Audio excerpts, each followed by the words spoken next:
महामानवांना अभिवादन करून आजच्या या माढा येथील ओबीसी महाएल्गार मेळाव्यात तुम्हाला सगळ्यांना मार्गदर्शन करण्यासाठी व्यासपीठावर उपस्थित ज्या बाबासाहेब आंबेडकरांनी आम्हाला ओबीसीच्या हक्काचं बाळकडू आम्हाला पाजलं, त्यांचे रक्ताचे नातेवाईक, त्यांचे नातू, विचाराचे वारसदार आदरणीय बाळासाहेब आंबेडकर, व्यासपीठावर उपस्थित ओबीसी जनमोर्चाचे कार्याध्यक्ष, कुणबी समाजाचे नेते आदरणीय चंद्रकांतजी भावकर, या ठिकाणी भटक्या मुक्तांच्या व्यथा ज्यांनी या ठिकाणी मांडल्या ते भटक्या मुक्तांचे नेते आदरणीय लक्ष्मणजी गायकवाडजी, माझे मित्र ज्यांची आता ओळख कोयतावीर म्हणून सगळ्या महाराष्ट्रामध्ये ओळख आहे, असे माझे मित्र टीपी मुंडे साहेब, या ठिकाणी आगरी समाज नेते जेडी तांदेल साहेब, रामोशी समाजाचे नेते अनंता चव्हाणजी, नाभिक समाजाचे नेते सोमनाथ साळुंकेजी, इम्तियाज नदाबजी, रफिक कुरेशीजी, क्रांतीताई सावंत, व्यासपीठावर उपस्थित सगळे मान्यवर आणि या ठिकाणी लाखोंच्या संख्येने उपस्थित ओबीसी समाज बंधू आणि भगिनी, गेल्या 2 दिवसात जे काय घडलं त्याचे आपण सगळे साक्षीदार आहात आणि ते पाहिल्यानंतर पहिल्यांदा काय झालं असेल तर आता माझी सटकली आहे, तुमची सटकली की नाही? तुमची सटकली का नाही? आता ह्यांचा कार्यक्रम करायचा का नाही? त्यांचा कार्यक्रम करायचा हे सांगण्यासाठी या ठिकाणी आम्ही आता काय म्हणणं होतं आमचं की 450 गरीब जमाती, तेली माळी, साळी, कोठे, कुंभार, गाव कुसबा राहणाऱ्या डोंबारी भटके उमुक्त अजूनही ज्यांना स्वातंत्र्य कशाचे खातात हे माहित नाहीये, शेजारी बसून खातो आम्ही, अजूनही त्यांना नागरिकत्व नाहीये, रेशन कार्ड नाहीये, वाड्या वस्त्यावर राहणाऱ्या लोकांना रस्ता नाही, पाणी नाही, वीज नाही, शाळा नाही, अशा अवस्थेत ते या ठिकाणी राहत आहेत. या सगळ्यांचं हक्काचं आरक्षण ते हिसकावून घेण्याचं पाप या देशामध्ये कुठं घडलं असेल तर या महाराष्ट्रामध्ये काल या ठिकाणी घडलेला आहे. त्याचा निषेध करावा तेवढा थोडाचा आहे. नवीन पदार्थ म्हणून आणि सरकारला पहिल्यांदा माझ्या गावावर आलता त्या टायमाला म्हणला पाहुणा जाय माझा. काल मुख्यमंत्र्यांनी सुद्धा गुलाल उधळून घेतला, जरांगेने गुलाल उधळला. या महाराष्ट्रामध्ये प्रत्येक तालुक्यामध्ये, प्रत्येक जिल्ह्यामध्ये गुलाल उधळला. आपल्या सगळ्यांना माहित नसेल तर हा 3रा गुलाल उधळलाय. 3रा गुलाल. पहिला राणे समितीने आरक्षण दिलं त्यावेळी पण गुलाल उधळला. 40 फुटाची नंतर देवेंद्र फडणवीस साहेबांनी आरक्षण दिलं त्यावेळी पण गुलाल नाही तर साखर आणि पेढे पण वाटले. पण काय झालं, 3रा गुलाल उधळण्याची पाळी यांच्या होत्या. आता हा गुलाल जो आहे हा किती दिवस टिकतोय हे आता येणाऱ्या काळात ह्याला कळेलच. कारण ज्यावेळी मराठा आरक्षणाचा लढा सुप्रीम कोर्टामध्ये पोहोचला त्यावेळी ओबीसीच्या हक्काचं रक्षण करण्यासाठी आमची सुद्धा वकिलांची फौज त्या ठिकाणी सुप्रीम कोर्टात लढत होती. त्या सुप्रीम कोर्टामध्ये काय झालं आपलं माहिती आहे. मराठा समाज हा सामाजिक मागासलेला नाही असा निवाडा सुप्रीम कोर्टाने दिला. 50% वरचं आरक्षण मराठा समाजाला देता येत नाही, त्यामुळे ते 16% आरक्षण सुद्धा खालीच करण्यात आलं. अशा प्रकारे मराठा आरक्षणाचा पण 10-22 कधीच होत. हा अशा प्रकारे मराठा आरक्षणाचा पोपट 5 मे 2021 लाच बेलेला होता. तो आरक्षणाचा लढा ओबीसी आणि भटक्या मुक्ताने जिंकला होता. कोरोनाचा काळ होता. 5 मे 21 ला मी आयसीयू मध्ये ऍडमिट होतो. मला कोरोना झाला होता आणि त्यावेळी बातमी आली की 5 मे 21 ला की आता मराठा आरक्षणाचा कायदा सुप्रीम कोर्टाने रद्दबातल केलेला आहे. मी त्यातून सुद्धा बाहेर आलो. आमच्या सगळ्या नेत्यांना कार्यकर्त्यांना सांगितलंय कुठेही फटाकडे वाजवायची नाही, कुठेही गुलाल उधळायचा नाही, कुठेही ढोल वाजवायचा नाही, कुठेही पेढे वाटप करायचं नाही. अशा प्रकारचा निर्णय त्यावेळी मी आयसीयू मध्ये लीलावती हॉस्पिटलच्या आयसीयू मधून घेतला. आणि काल काय झालं, या गरीब समाजाचं आरक्षण, हक्काचं आरक्षण हे दिवसा ढवळ्या त्यावर दरोडा टाकत होते आणि महाराष्ट्रातला तमाम ओबीसी समाज ते गुमानपणे सहन करत होता. पण आजच्या सभेतून महाराष्ट्राला माझा इशारा आहे की तुम्ही आम्हाला शब्द दिला होता. काय शब्द दिला त्यांनी? मुख्यमंत्री महोदयांनी शब्द दिला, देवेंद्र फडणवीसांनी शब्द दिला, अजितदादा पवार यांनी शब्द दिला की कुठल्याही परिस्थितीत आम्ही ओबीसीच्या आरक्षणाला धक्का लावणार नाही. सगळ्या पक्षांचे, विरोधी पक्षाचे नेते अजित पवार साहेब म्हणाले की ओबीसीच्या ताटातलं कोणाला देऊ नये. मराठी उद्धवजी ठाकरे त्यांनी सभागृहात सांगितलं की ओबीसीच्या आरक्षणाला कणभर सुद्धा धक्का लागू देणार नाही. देवेंद्र फडणवीस साहेब म्हणले आमचा तर डीएनएच ओबीसीचा आहे. मग आता कुठे गेला डीएनए? का शांत बसलाय? का खवळून उठत नाही? बावनकुळे साहेब तेही काय बोलत नाही. नाना पटोले काय बोलायला तयार नाही. पवार साहेब काय बोलायला तयार नाही. कुठे गेले तुमचे वादे? ओबीसीच्या हक्काला, आरक्षणाला आम्ही धक्का लागू देणार नाही. पण काल या महाराष्ट्रानं, उभ्या देशानं पाहिलेलं आहे की या ओबीसीच्या आरक्षणाला काल या सरकारने धक्का लावलेला आहे. धक्का लागलाय की नाही तुम्हाला माहित आहे का? धक्का लागलाय का? धक्का लागलाय ना. मग आता आपल्याला ह्याला धक्का द्यायचा का नाही? आता आपल्याला ह्यांना सुद्धा धक्का द्यावा लागेल. आणि तो धक्का द्यायचा असेल तर तुम्हाला आम्हाला आता एकत्र यावं लागेल. चावडीवरती ज्या दिवशी महाराष्ट्राच्या गावागावातल्या चावडीवरती तेली, माळी, साळी, कोष्टी, कुंभा, धनगर, वडार, एसटी हे एकत्र येतील त्यावेळी या मराठ्यांचा सरपंच सुद्धा होऊ शकत नाही. लक्षात ठेवा, सरपंच सुद्धा होऊ शकत नाही. अरे आमदारकी लांब राहिली. आम्ही भुजबळांना पाडल्याशिवाय राहणार नाही. काय बाबा नाही म्हणजे आमचे 1 लाख मताच्या एवढ्यामध्ये मी बऱ्याच वेळा ऐकलं भुजबळांना पाडणार. हा म्हणते भुजबळांना पाडायचं, त्याला सोडायचं नाही, त्याला हे करायचं नाही, अमक टमक. मी नांदेड मध्ये होतो त्यावेळी एका पत्रकाराने मला प्रश्न विचारला. हा ते म्हणतात की भुजबळ आम्ही पाडल्याशिवाय राहणार नाही. त्यावेळी पण माझी सटकली आणि त्यावेळी मी सांगितलं की तुम्ही एक भुजबळ पाडाल तर हे आमचे ओबीसी बांधव सगळे 160 मराठे या महाराष्ट्रामध्ये आमदार पाडल्याशिवाय राहणार नाही. 160 पाडायचे ना? पाडायचे का 160?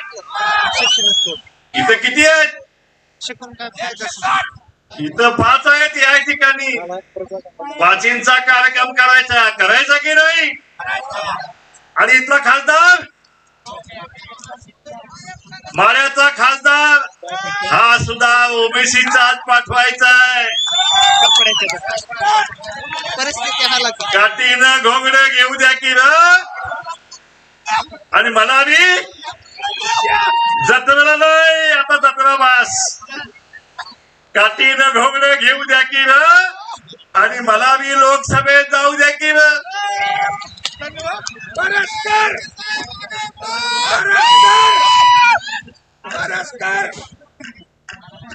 रमेश बारसकर, मी तुमचं अभिनंदन करायला विसरलो की गेली 15-20 दिवस रात्रीचा दिवस करून तुम्ही या महाराष्ट्राच्या या सोलापूर जिल्ह्याच्या इतिहासातला ओबीसीचा सगळ्यात मोठा मेळावा तुम्ही भरवलात. महाराष्ट्रातील तमाम ओबीसी समाजाच्या वतीने तुमचं अभिनंदन करतो. हा ओबीसीचा शिलेदार आपल्याला आता एखाद्या गावचा आता नगरसेवक किंवा महापौर नगराध्यक्ष बनवायचा नाहीये, तर त्याला स्वतः आमदार आणि खासदार जे आहे ते आता आपल्याला बनवायचं आहे. लक्षात ठेवा. आता काय आहे मराठा आरक्षणाची भानगड.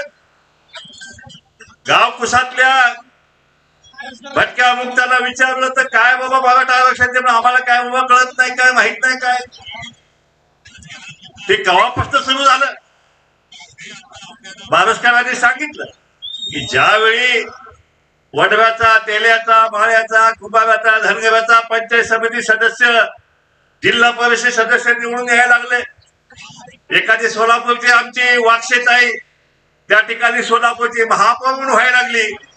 तिकडे सांगलीला नंदाताई खोत महापौर व्हायला लागली. आणि ह्यांच्या पोटाचा गोळा उठला. अरे रे, ज्यांची लायकी नाही त्यांच्या सोबत आम्ही आता मांडीला मांडी लावून बसायचं का. म्हणून आमचं हक्काचं आरक्षण गेलं तरी चालेल, पण आम्हाला आता ओबीसीतनच पाहिजे. म्हणजे नेसली तर हिरवीच, हे माहिती आहे तुम्हाला. नाहीतर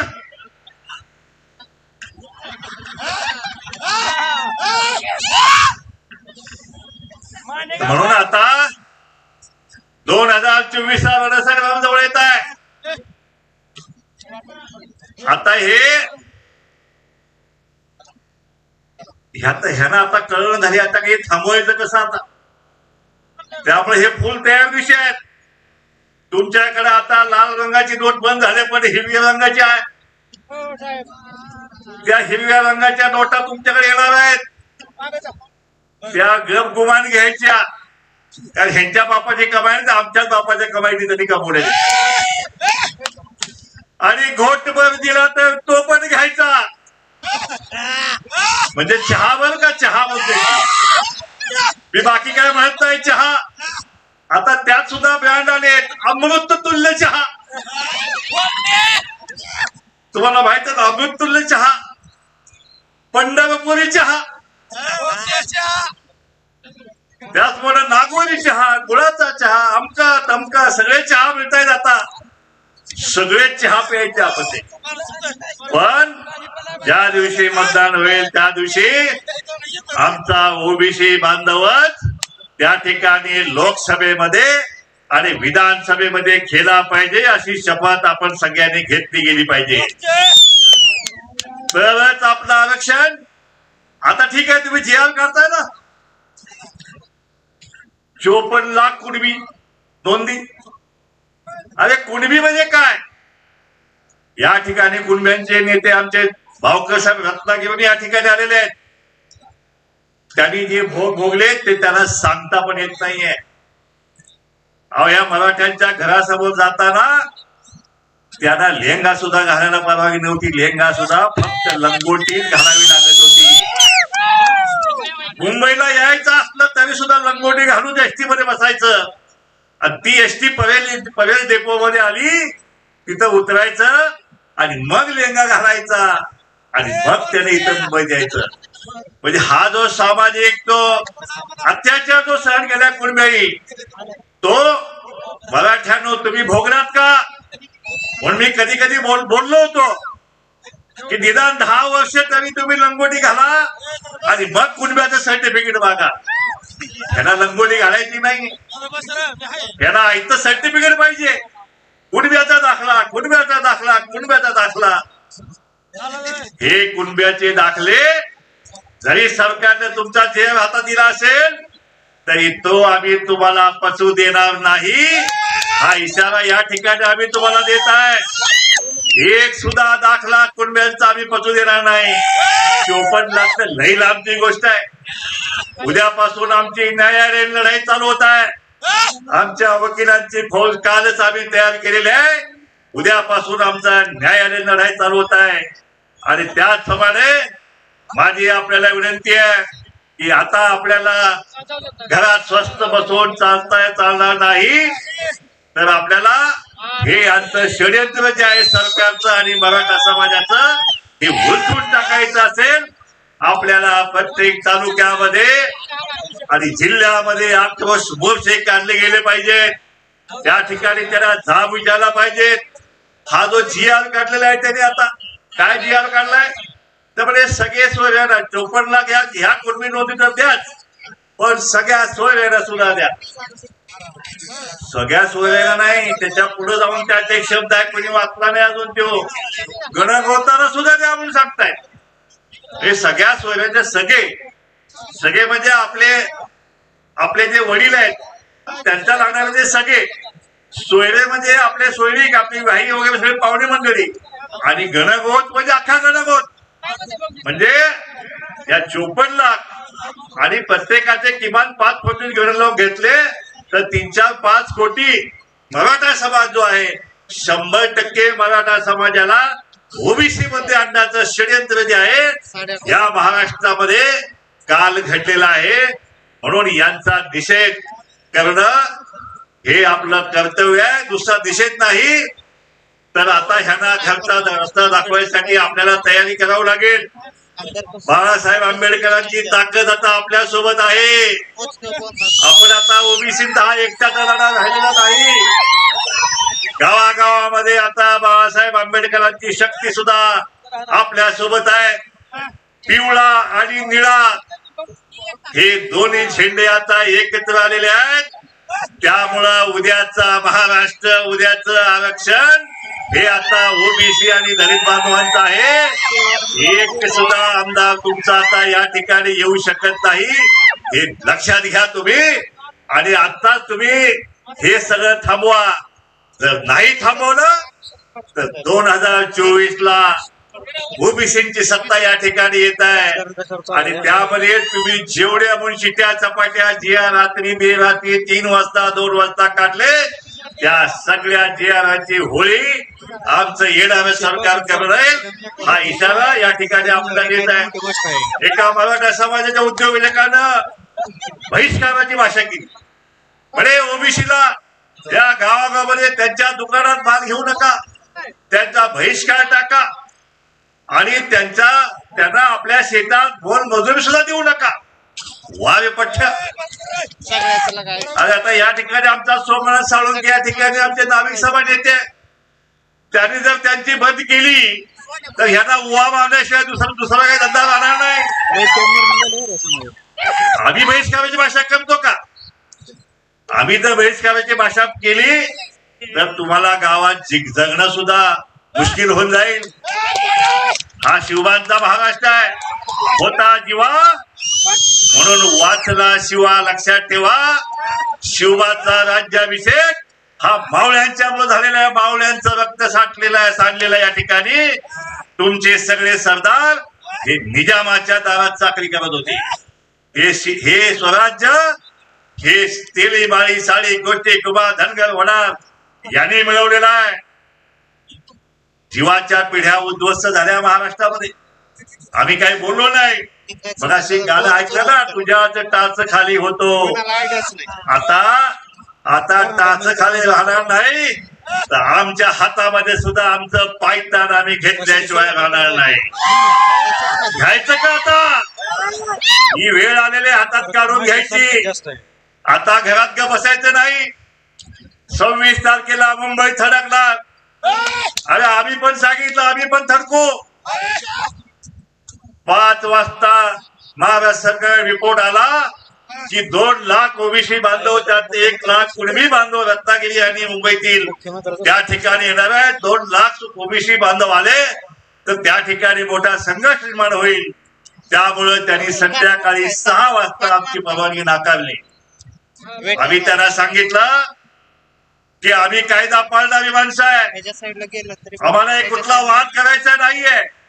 संध्याकाळी 6 वाजता आमचा 2 लाखाचा ओबीसीचा आमचा मोर्चा आंदोलन आम्ही स्थगित केलं. यालाच हे लागतंय. परंतु ते तात्पुरतं स्थगित केलं.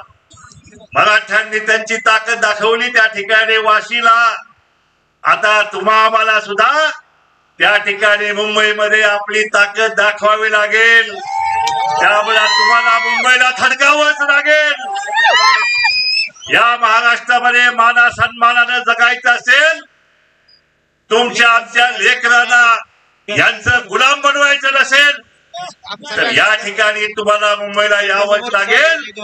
आणि आपली ताकद काय आहे महाराष्ट्राला नाही तर सगळ्या देशाला आम्ही दाखवायची आहे. आम्ही तुम्हाला तारीख कळवू. तुम्ही त्या ठिकाणी 1 दिवसासाठी आपली सगळी लेकरं बाळे घेऊन त्या ठिकाणी या. गायकवाड साहेब आमचे गाढव आणि डुकरे घेऊन तयारच आहेत. आमचे रामोशी बांधव तयार आहेत. आमचे धोबी आमच्या हातामध्ये धोपात घेऊन तयार आहेत. धनगरांच्या काठ्या तयार आहेत. रुमणं तयार आहेत. सगळं आमच्या अवजारासकट आम्ही तयार आहोत. त्यामुळं हा लढा आता आपल्या सगळ्यांना मिळून लढायचा आहे. तुम्ही सगळे मुंबईला येणार का हे माझं तुम्हाला आव्हान आहे.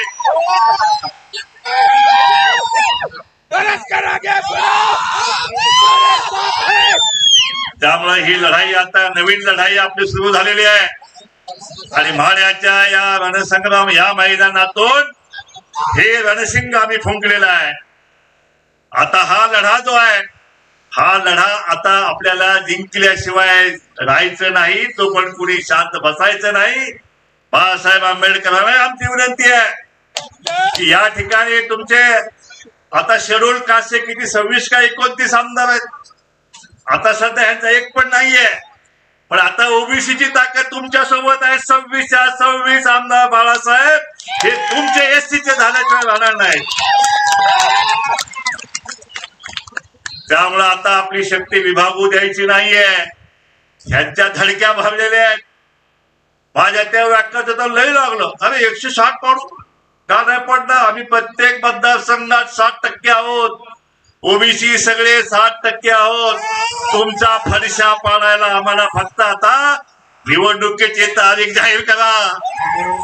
हे पण जाहीर करायचं. सगळ्या निवडणुका लांबवू लागल्यात ते लोक. पण आता निवडणूक येऊ द्या. आणि त्या दिवशी टीपी सरांना सांगितलं त्याप्रमाणे आता आपला राजा आता मतपेटीतून आपणच बाहेर काढायचा. इतकी वर्ष आम्हाला कळलं नाही. आम्ही दुसऱ्यांचा राजा मराठ्यांचा राजा बाहेर काढत होतो. अहो त्यांच्या घरात मूळ जन्मलं की त्याचं बारसं व्हायचं. आणि काय म्हणायचे कुणी आमदार घ्या कुणी खासदार घ्या. आणि आमच्या घरात मूळ जन्मलं तर कुणी ऊसतोडी करायचं का कुणी हमाल घ्यावे कुणी ऊसतोडी कामगार घ्यावे. ही सगळी पद्धत आता बंद होणार. आता आम्ही सुद्धा आमचा राजा आमच्या मतपेटीतून आम्ही बाहेर काढणार. आणि हा मुंबईचं हे जे तख्त आहे हे तख्त आता ओबीसीच्याच हातात येणार आहे. या ठिकाणी धनगर समाज मोठ्या संख्येने उपस्थित आहे. धाकटा भाऊ आहे म्हणे धनगर समाज. वावे पठ्ठ्यानो इतकी वर्षे तुमचेच आमदार तुमचेच मुख्यमंत्री तुमचीच राज्य काळ्या धनगरांचा प्रश्न मिटवला एसटी आरक्षणाचा.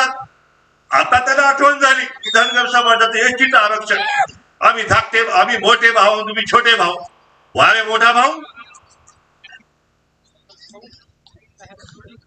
मोठ्या भावाचा वाटा छोट्या भावाचा घाटा. वाटा तुम्हाला आणि घाटा आम्हाला. तुम्हाला मुख्यमंत्रीपद तुम्हाला सगळी मंत्रीपद कारखाने तुमचे शाळा तुमच्या कॉलेज तुमच्या बँका तुमच्या पंचायत समिती तुमच्या मार्केट कमिट्या तुमच्या. आणि आमच्या वाट्याला काय ऊसतोडी हमाली वेळबिगारी चाकरी नोकरी.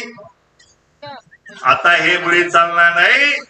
आता आमचा वाटा जो आहे तो गेली 75 वर्षे तुम्ही हिसकावून घेतलेला आहे, तो आता तुमच्या घशात हात घालून हा ओबीसी आणि दलित हिसकावून घेतल्याशिवाय राहणार नाही, हा इशारा या ठिकाणी आम्ही देत आहोत. बस झालं आता. तुमचे गुन्हा आमच्या अंगावर काढून घ्यायचे, आम्ही नाचायचं, तुमच्या सतरंजी आम्ही उचलायचं. आता या पक्षामध्ये सगळे सेल काढलेत, ओबीसी सेल. काय झालं त्या ओबीसी सेलचं? त्यांचं काम काय? फक्त सतरंजी उचलायचं, खुर्च्या लावायच्या. अरे ओबीसी सेल मधील सगळ्या पक्षांच्या नेत्यांना मी आवाहन करत आहे, दिवसा ढवळ्या तुमच्या मुलांचं भविष्य या ठिकाणी उद्ध्वस्त करण्याचं पाप या ठिकाणी झालेलं आहे. बाहेर पडा त्या पक्षाच्या सेल मधून आणि या ओबीसीच्या लढ्यामध्ये एकत्रितपणे या ओबीसीच्या हक्काचं रक्षण हे आपण स्वतः मिळून करूया. या बोगस सेल जे आहे, या सगळ्या बोगस सेलला तुम्ही उद्ध्वस्त करा आणि ओबीसी सोबत या, एवढंच आपल्याला या ठिकाणी सांगतो. धनगर समाजाचा एसटी आरक्षणाचा लढा कोर्टामध्ये सुरू आहे, पण इकडे आमचं हक्काचं ओबीसीतलं एनटीचं आरक्षण ते आता ह्याने कोर्टात चॅलेंज केलेलं आहे. बाळासाहेब सराटे नावाचा मराठा समाजाचा एक नेता, त्याने तुमचं आमचं सगळ्यांचं आरक्षण चॅलेंज केलेलं आहे. म्हणले हे सगळं बेकायदेशीर आरक्षण आहे. धनगरांचं आरक्षण म्हणजे शिवाजी बापू शेटकेने पंतप्रधानांना बोलवलं सांगलीमध्ये आणि दबाव आणून ते आरक्षण घेतलेलं आहे.